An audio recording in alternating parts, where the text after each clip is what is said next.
Bismillahirrahmanirrahim. Assalamualaikum warahmatullahi wabarakatuh.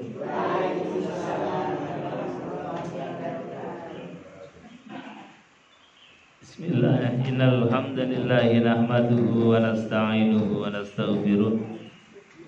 Wa na'udzu billahi min syururi anfusina wa sayyiati a'malina may yahdihillahu fala mudilla lahu wa may yudlil fala hadiyalah.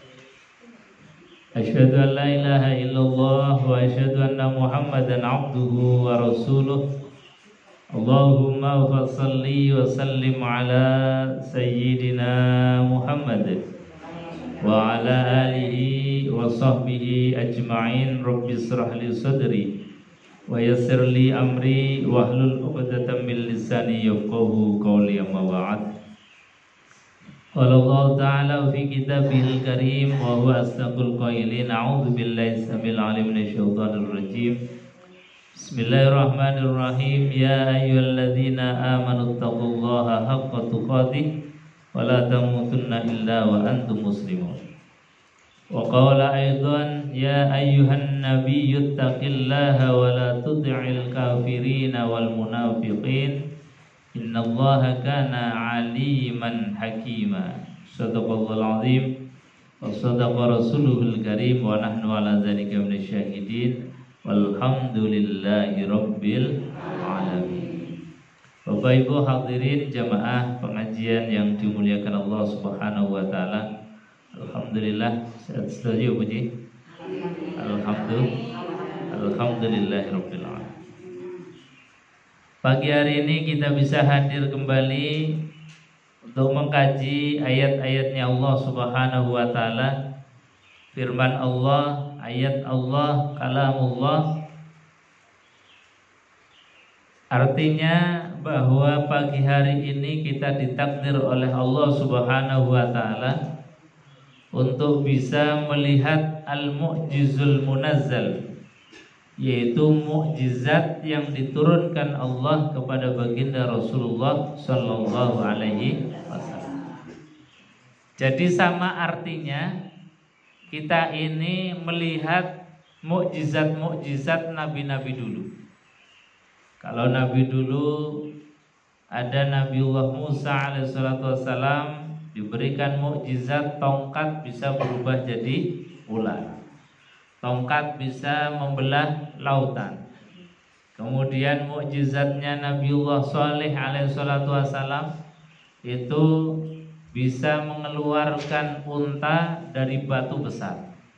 Jadi unta keluar dari batu besar. Mukjizatnya Nabiullah Ibrahim alaihissalatu wassalam itu dibakar tidak hangus dan lain sebagainya.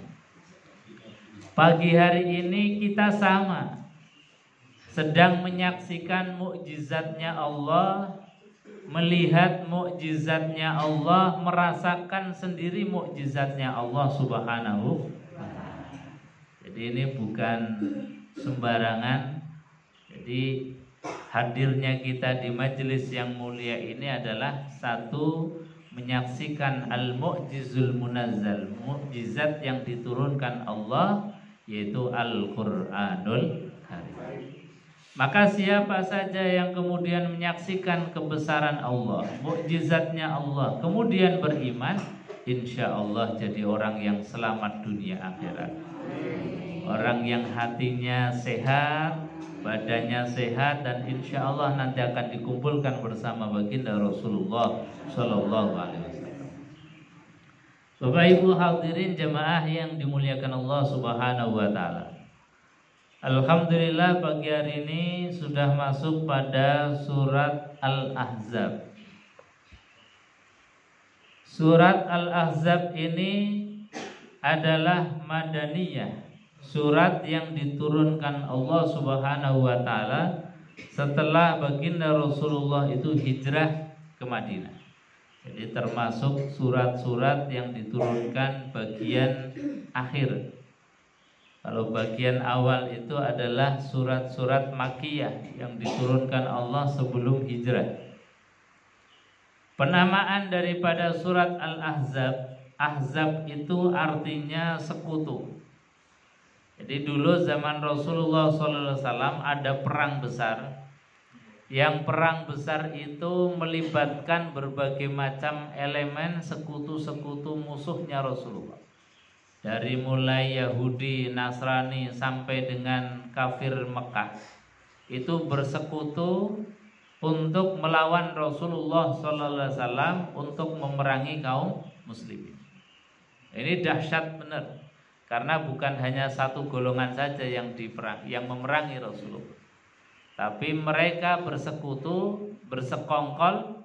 Ini seperti dulu zaman Indonesia melawan sekutu. Ada Inggris, ada Belanda, ada Jerman. Kemudian setelah mereka hengkang, ada lagi Jepang. Jadi sekutu-sekutu yang dihadapi oleh kaum muslimin yang zaman itu adalah Rasulullah SAW dan para sahabat menghadapi kelompok-kelompok besar yang ingin menghancurkan kaum muslimin, menghancurkan dan membunuh Rasulullah SAW. Makanya dicatat dan bahkan menjadi nama dari nama surat Al-Quran sebagai momentum mengingatkan bahwa kaum muslimin ini jangan lengah. Kita ini jangan lengah karena apa? Musuh-musuh di luar sana itu pasti dan akan mengintai terus. Kalau kaum muslimin itu lengah, maka dapat dipastikan mereka sekutu pun akan terus menjajah kita, akan memerangi kita. Bapak Ibu hadirin jamaah yang dimuliakan Allah Subhanahu wa taala. Ini surat Al-Ahzab. Bismillahirrahmanirrahim. Di dalam surat Al-Ahzab ini Allah berfirman mengawali dengan panggilan kemuliaan terhadap baginda Rasulullah sallallahu alaihi wasallam. Satu pesan penting ayat yang ini ditujukan kepada baginda Rasulullah. Kata Allah, ya ayyuhan nabiyyuttaqillaha wa la tuti'il kafirina wal munafiqin. Kata Allah, ya ayyuhan nabi, wahai nabi. Jadi ini satu panggilan kemuliaan. Allah Subhanahu wa taala itu dalam memanggil Rasulullah, dalam memanggil Muhammad sallallahu alaihi wasallam itu enggak pernah menyebut namanya. Tidak pernah menyebut langsung namanya. Beda dengan nabi-nabi lain. Itu sering disebut namanya langsung. Ya Adam, langsung. Wahai Adam. Ya Musa, wahai Musa. Ini langsung disebut. Tapi ketika Allah Subhanahu wa taala mau memanggil baginda Rasulullah, itu seringkali menyebut dengan panggilan kemuliaan. Ya Nabi, ya ayyuhan Nabi, wahai sekalian Nabi. Yang dimaksud adalah baginda Rasulullah sallallahu alaihi wasallam. Jangankan kepada baginda Rasulullah sallallahu alaihi wasallam, terhadap umatnya saja, terhadap kita, itu Allah memuliakan panggilannya dengan panggilan kemuliaan. Kalau kaum Bani Israel dulu itu dipanggil dengan namanya langsung, ya Bani Israel. Banyak ayat yang ditujukan kepada Bani Israel langsung disebut namanya, langsung disebut kelompoknya, ya Bani Israel. Tapi ketika Allah mau memanggil kita, umat Rasulullah SAW, itu dengan panggilan kemuliaan, ya ayyuhalladzina amanu. Artinya kalau kita baca Quran, kok ada ayat yang diawali dengan ya ayyuhalladzina amanu, itu artinya ya ummat Muhammad, wahai umat Muhammad Rasulullah sallallahu alaihi wasallam. Kalau ada ayat ya ayyuhalladzina amanu, berarti yang dipanggil kita. Kita harus merasa terpanggil atas panggilan Allah Subhanahu wa taala. Misalnya di hari Jumat, di suratul Jum'ah itu ada ayat ya ayyuhalladzina amanu idza nudiya lis-shalah min yaumil jum'ah. Wahai orang-orang yang beriman. Ini artinya kalau kita mengaku diri, merasa diri sebagai umat Rasulullah harus terpanggil untuk Jumatan. Ada lagi ayat yang berkaitan dengan puasa ya ayyuhalladzina amanu, wahai orang-orang yang beriman. Kutiba alaikumusiyam, diwajibkan atas kalian berpuasa. Berarti yang diwajibkan adalah kita, umat Rasulullah sallallahu alaihi wasallam. Jadi terhadap umatnya saja Allah itu memuliakan. Terhadap kita umat Rasulullah sallallahu alaihi wasallam memanggilnya tidak langsung dengan panggilan wahai umat Muhammad misalnya. Tidak, tapi dipanggil dengan panggilan yang spesial. Allah memuliakan kita ya ayyuhalladzina amanu. Lah ini terhadap Nabi Muhammad Allah panggil ya ayyuhan nabi, wahai nabi. Kadang Allah juga manggil tetapi tidak menyebutkan nama, tapi yang dimaksud adalah Rasulullah sallallahu alaihi wasallam. Misalnya mengabarkan kepada Rasulullah, "Qul huwallahu ahad." Di situ yang dimaksud adalah qul ayya Muhammad huwallahu ahad. Katakanlah wahai Muhammad, huwallah dialah Allah Subhanahu wa taala, zat yang esa, zat yang tunggal satu. Jadi kadang-kadang Allah Subhanahu wa taala mau memanggil Nabi Muhammad tapi dengan domir yang tidak ditampakkan, kata ganti yang disimpan. Jadi hanya mengatakan qul huwallahu ahad atau qul sadaqallahu fattabi'u millata Ibrahim hanifa, dan banyak lagi Allah yang sebetulnya itu mengabarkan kepada Nabi Muhammad, kadang juga memanggil Nabi Muhammad tetapi tidak menyebut nama langsung. Assalamualaikum. Kenapa Allah Subhanahu wa taala ini tidak menyebutkan namanya langsung? Yang dipanggil dengan panggilan kemuliaan, panggilan gelar istimewa. Karena Allah Subhanahu wa taala tidak ingin nama Rasulullah sallallahu alaihi wasallam ini kemudian menjadi murah, menjadi kemudian bahan ejekan. Makanya yang dipanggil adalah dengan derajat kemuliaan. Ya seperti kita. Kalau kita mau memanggil orang yang kita muliakan, biasanya dengan panggilan gelarnya. Misalnya ada seseorang yang jadi presiden, kita tidak memanggilnya dengan namanya, tapi dengan Pak Presiden, Pak Gubernur, Pak Bupati, Pak Wali Kota. Ini sebagai panggilan kemuliaan. Anak terhadap orang tuanya juga sama. Karena orang tua ini adalah orang yang mulia, maka memanggil orang tuanya juga tidak manggil namanya langsung. Coba kalau kita sebagai orang tua dipanggil anaknya namanya langsung, ini rasanya juga gregel. Namanya Ahmad dipanggil Mat. Ini kan juga rasanya nggak enak. Ini sama persis nilai rasa yang kita punya ketika manggil orang yang kita muliakan kok dengan namanya. Ini berarti seseorang itu tidak beretika, tidak berakhlak.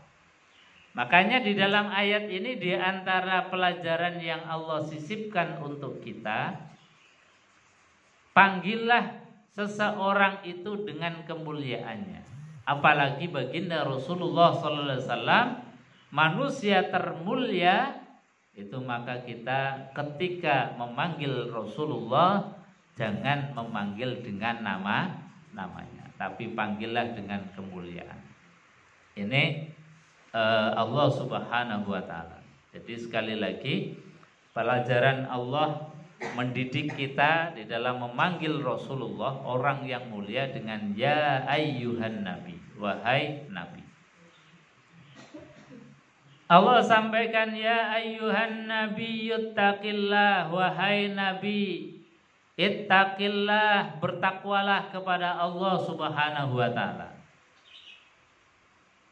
Jadi nabi saja diingatkan untuk bertakwa, untuk takut terhadap hukum-hukumnya Allah, takut tunduk kepada perintah-perintahnya Allah Subhanahu wa taala. Jangan tunduk kepada orang kafir, jangan tunduk kepada hukum-hukum yang tauhid, hukum-hukum kafir, hukum-hukum yang menyalahi daripada syariat Islam, hukum yang tidak dikehendaki oleh Allah Subhanahu wa taala. Jadi ini bahasanya unik. Nabi saja diingatkan untuk bertakwa. Maknanya takut terhadap ketentuan dan hukumnya Allah. Apalagi kita. Kita harusnya betul-betul punya rasa ittaqillah, takut kepada Allah. Ketika berucap, maka jangan berucap kecuali kita sudah pertimbangkan dulu apakah ucapannya itu mendatangkan ridho Allah atau tidak. Ketika berbuat, maka kita memikirkan perbuatan kita, langkah kaki kita, ini kira-kira langkah kaki yang mendatangkan ridho Allah atau suhtullah, marahnya Allah, kebenciannya Allah Subhanahu wa taala. Ini harus dipertimbangkan terus. Itu namanya ittaqillah. Makanya Allah di dalam ayat yang lain itu perintahnya ittaqillaha haitsuma kunta. Bertakwa, takut kepada Allah itu tidak memilih tempat, tidak melihat tempat. Dimanapun kita harus bertakwa. Dalam keadaan ramai dilihat orang, ya kita bertakwa, takut kepada Allah. Dalam keadaan sendiri pun sama. Kadang kita takwanya masih ketika dilihat orang. Dilihat orang kita khusyuknya, atau kalau enggak khusyuk dikhusyuk-khusyuk. Kalau banyak orang kemudian mau sedekah rasanya ewuh, kalau hanya recehan, kita cari yang terbaik. Tapi ketika enggak ada orang, belas khusyuknya enggak ada sama sekali. Sholat saja kadang-kadang balapan. Kalau tidak ada yang melihat, kemudian kita enggak bersedekah. Nah, ini namanya takutnya kepada Allah, takwanya kepada Allah masih pilih-pilih, masih lihat situasi. Ini belum sempurna berarti. Allah yang sampaikan di dalam Al-Quran, ketakwaan kita itu haitsuma kunta, kapanpun dimanapun. Jadi dilihat manusia, ya tetap dalam keadaan takwa kepada Allah, takut terhadap hukum-hukumnya Allah. Dalam keadaan sendiri pun sama. Ini namanya takwa. Jadi takwa itu adalah kita punya gambaran Allah senantiasa melihat kita. Syukur kita bisa melihat Allah, tetapi itu adalah sesuatu yang tidak mungkin. Maka perasaan hati kita cukup dengan mempunyai perasaan bahwa setiap apapun gerak-gerik kita, ucapan kita dipantau oleh Allah Subhanahu wa taala. Itu namanya ihsan. Anta'budallah ka'annaka tarahu fa illam tarahu fa innahu yaraka. Itu namanya ihsan. Ihsan itu adalah kita melihat Allah. Kalaupun kita tidak bisa melihat Allah, yakinilah bahwa pasti Allah melihat kita. Jadi kalau kita punya keyakinan semacam itu, kita misalnya mau makan, yang makan itu misalnya ada sesuatu yang tidak halal, rasanya malu kalau memasukkan makanan yang haram ke dalam mulut kita. Rasanya malu kemudian kalau berbuat yang perbuatan itu Allah tidak suka. Ini namanya takwa. Nah, Allah ingatkan kepada Rasulullah, ittaqillaha wa la tuti'il kafirina wal munafikin. Wahai Nabi, takutlah kepada Allah, jangan sekali-kali mengikuti orang kafir dan jangan juga mengikuti orang munafik. Jadi mengikuti orang kafir, mengikuti orang munafik itu enggak boleh. Makanya Rasulullah SAW itu dalam hadis yang umum beliau mengatakan man tasyabbaha biqaumin fahuwa minhum. Barang siapa yang menyerupai orang-orang kafir, maka dia akan bisa masuk dalam golongan mereka. Ini hadis yang sebetulnya hadis umum. Tetapi kalau melihat dari ayat ini, maka kita harus punya jarak dengan orang kafir. Harus ada pembeda. Makanya dulu itu ulama-ulama kita sampai kadang punya fatwa hukum. Itu dulu misalnya sekolah itu ada fatwa diharamkan. Karena apa? Model sekolah itu adalah model yang dibawa oleh orang-orang kafir, penjajah. Makanya dulu sempat ada fatwa seperti itu. Atau hal-hal yang lain. Misalnya dulu para ulama itu kemudian memberikan fatwa seperti misalnya memakai jas, memakai celana dan sebagainya. Itu sampai kepada tingkat melarang orang-orang itu untuk memakai jas. Karena apa? Khawatir untuk tasyabuh menyerupai orang-orang kafir. Tasabuh yang semacam ini supaya ada mutafarik, pembeda antara orang mukmin dan orang kafir. Maka sebagai pembeda yang sangat jelas antara orang beriman dengan orang yang tidak beriman, orang kafir dan orang muslim, pembeda yang sangat nyata adalah as-sholah, yaitu sholat. Maka ketika kita sholat, ketika kita itu puasa, ketika kita itu ibadah zakat, ini sebagai mutafarik, pembeda-pembeda.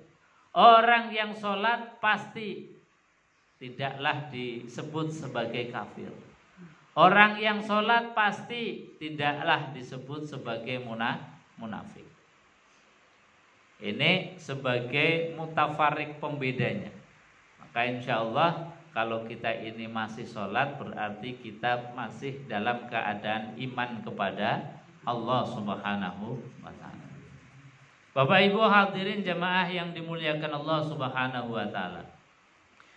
Jadi Rasulullah diingatkan oleh Allah, ya ayyuhan nabiyyu taqillah wa la tuti'il kafirin. Jangan sekali-kali mengikuti orang kafir.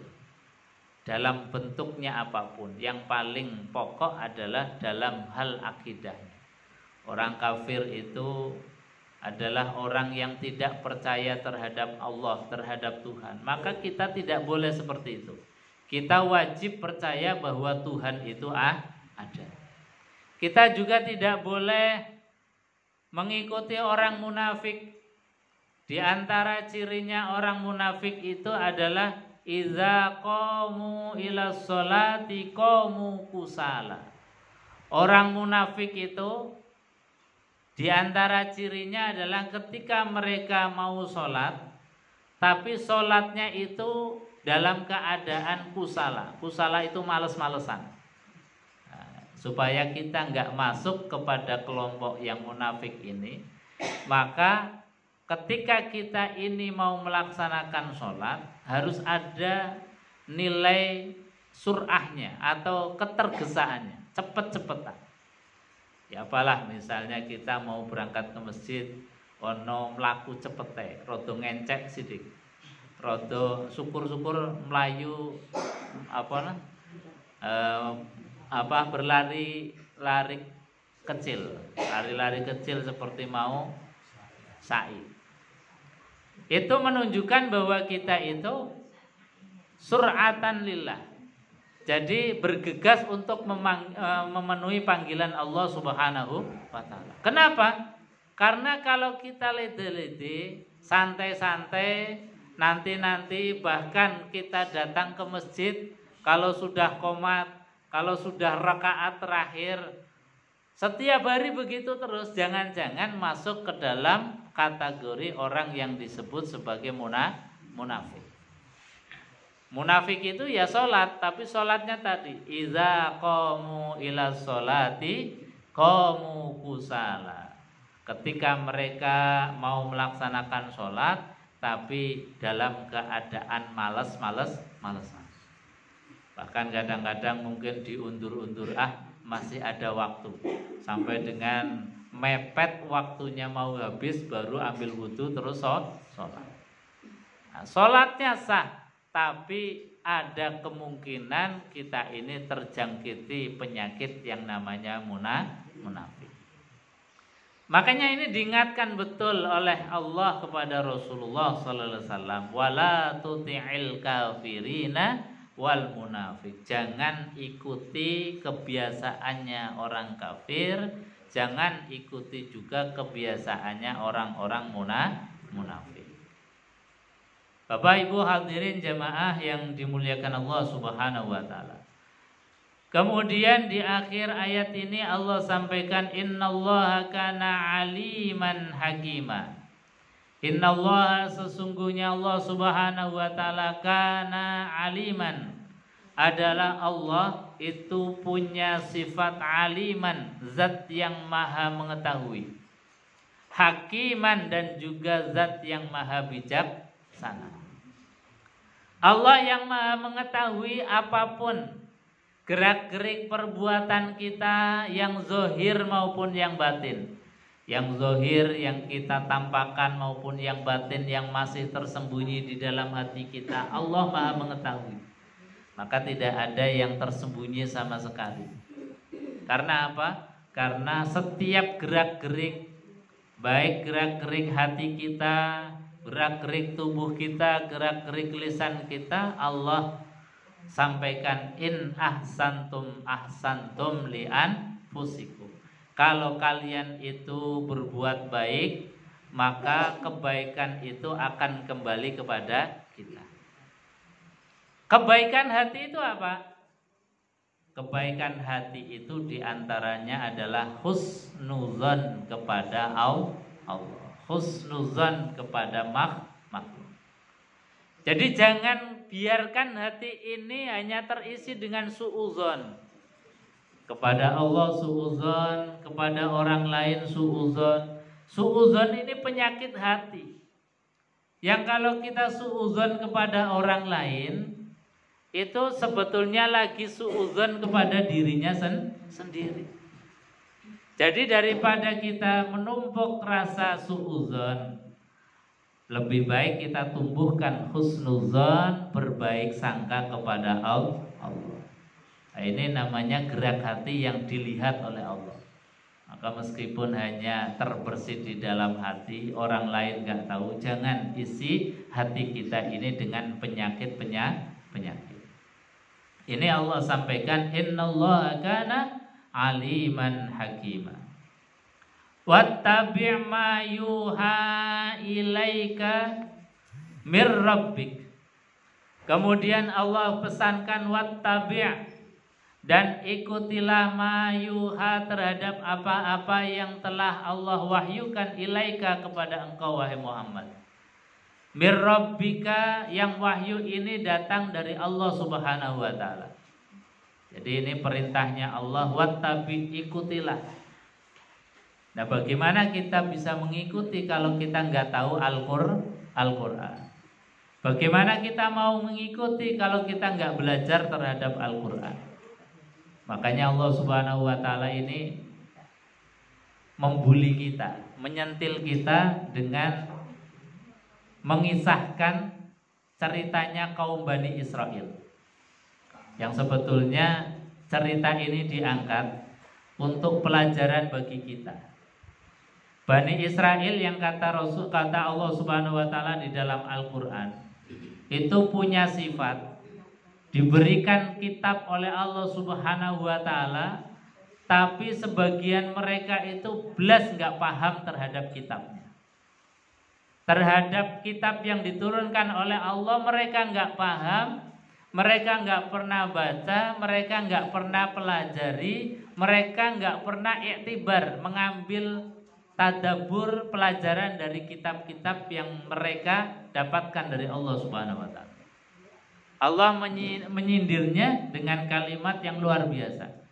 Kata Allah, wa minhum ummiyuna la ya'lamunal kitab illa amaniyya wa inhum illa yazunnun. Allah sampaikan gambarannya Bani Israel dulu. Kenapa mereka dibenci oleh Allah?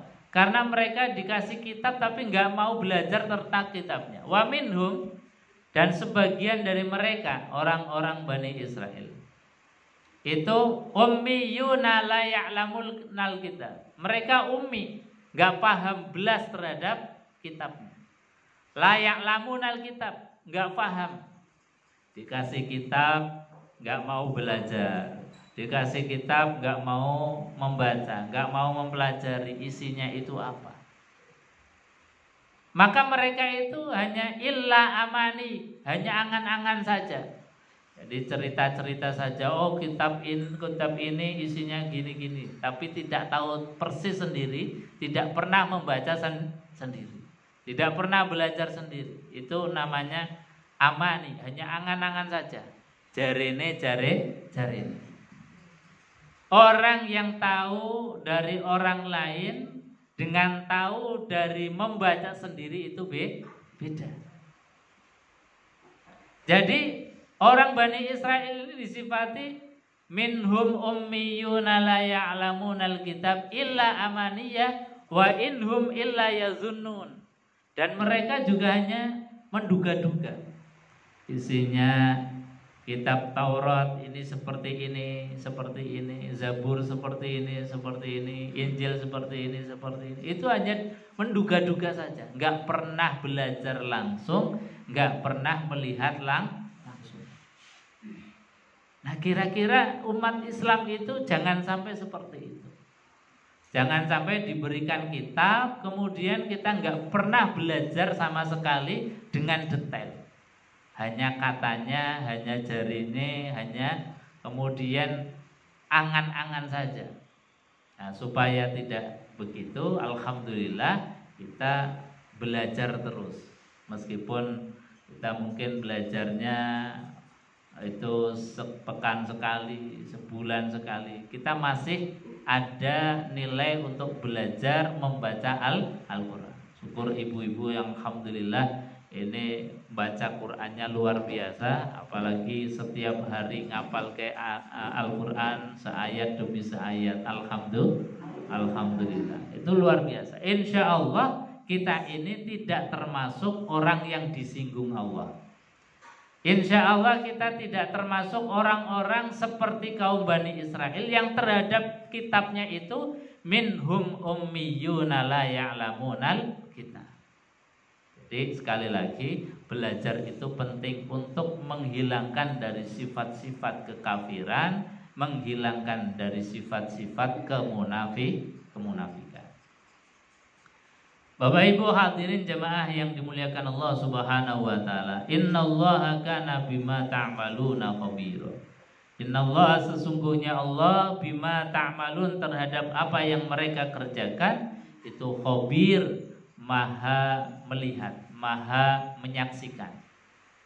Allah nggak pernah tidur, Allah nggak pernah lalai, nggak pernah lupa. Apapun disaksikan oleh Allah.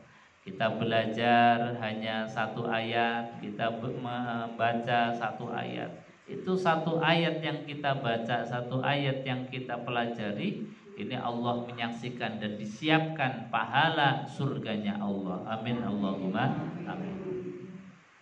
Kalau kita sudah ikhtiar, berusaha dengan ilmu, berusaha dengan ngaji, belajar untuk menghindari dari sifat kafir, sifat munafik, Maka setelah kita ikhtiar wa tawakkal 'ala Allah, maka bertawakallah kepada Allah Subhanahu wa taala. Kita titipkan kepada Allah apa yang kita sudah lakukan. Kita pasrahkan kepada Allah. Maka kata Allah, wa may yatawakkal 'ala Allah fahuwa hasbuh. Barang siapa yang kemudian tawakal kepada Allah, insya Allah Allah cukupkan kebutuhan-kebutuhan kita. Amin Allahumma amin. Wa kafa billahi wakila, dan cukuplah Allah sebagai wakilnya kita. Jadi kalau kita punya wakil itu Allah, insya Allah tidak pernah lalai, tidak pernah lupa terhadap kita. Makanya kita titipkan segala persoalan hidup kita cukup kepada Allah. Karena Allah nggak akan pernah menyusahkan kita, nggak pernah akan meninggalkan kita. Maka sekali lagi tawakal kita hanya kepada Allah Subhanahu wa taala. Inni tawakkaltu 'ala Allah, la haula wala quwata illa billahil aliyyil azim. Bapak Ibu hadirin jamaah yang dimuliakan Allah Subhanahu wa taala, itu untuk awalan dari surat Al-Ahzab. Barangkali ada yang mau ditambahkan atau ditanyakan, monggo silahkan.